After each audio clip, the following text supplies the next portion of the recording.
نزار عشق من. خسته شدم میخوام برم، پشت سرم گریه نکن، از گریه خاطرم یگذرم. خدا نگهدار بی وفا، دارم میرم از این دیار. هرچی بوده تموم شده، اسم منو دیگه نیار. ببین چی آوردی سرم که من به مرگم راضیم. اونقدر منو قسم نده به جون تو رفتنیم.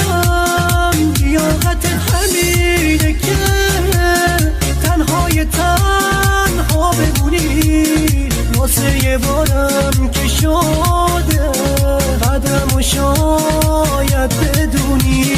هر چقدر گریه کنی دیگه نمیبخشم تو رو.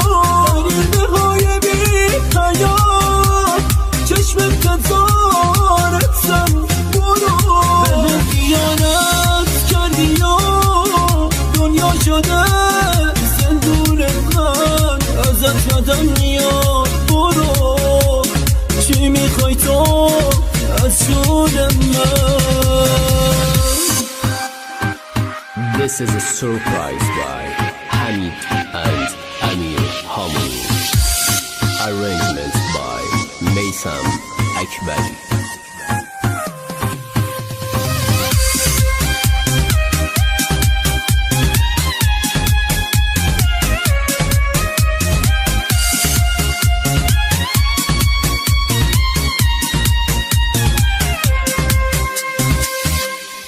کی فکرشو میکرد یه روز تو آتیش تو سوختشم.